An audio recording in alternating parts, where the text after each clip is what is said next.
The Missouri was a lady with an unusual flair for the dramatic.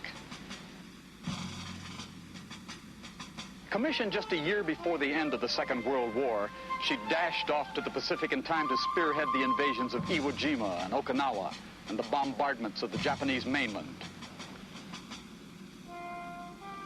Today, her guns are capped, her interior spaces sealed, and her crew members might be your local insurance salesman, dry cleaner, or banker.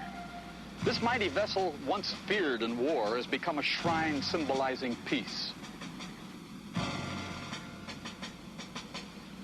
Nearly 900 feet in length and displacing 45,000 tons, the Mo was graceful underway, nevertheless. She was a thick-skinned lady as well. During the invasion of Okinawa, for example, she was hit amidships by a Japanese suicide plane, a kamikaze. The only damage? A few patches of scorched paint.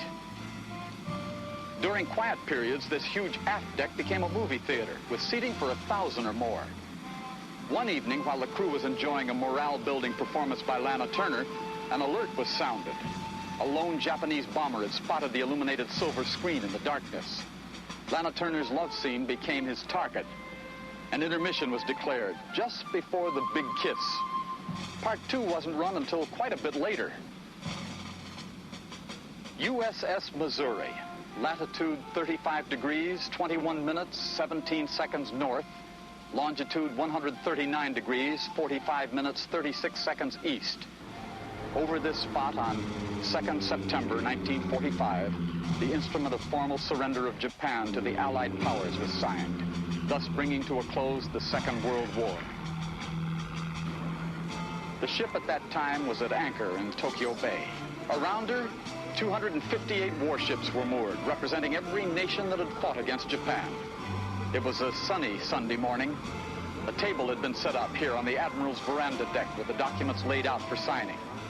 The flag that had flown over the Capitol in Washington on Pearl Harbor Day, December 7th, 1941, was now flying over the main yardarm. At 8:56 a.m., the Japanese delegation came up the starboard gangway, headed by Foreign Minister Mamoru Shigemitsu, and followed by General Umezu, Chief of the Army General Staff. The feelings of the surrender were recorded by one member of the delegation. He wrote, "A million eyes seemed to beat on us with a million shafts of the rattling storm of arrows barbed with fire." General of the Army's Douglas MacArthur concluded his speech with the hope that, quote, "From this solemn occasion, a better world shall emerge out of the blood and carnage of the past. A world founded upon faith and understanding. A world dedicated to the dignity of man and the fulfillment of his most cherished wish for freedom, tolerance, and justice." End quote. The quarterdeck of a mighty man of war had become an altar of peace.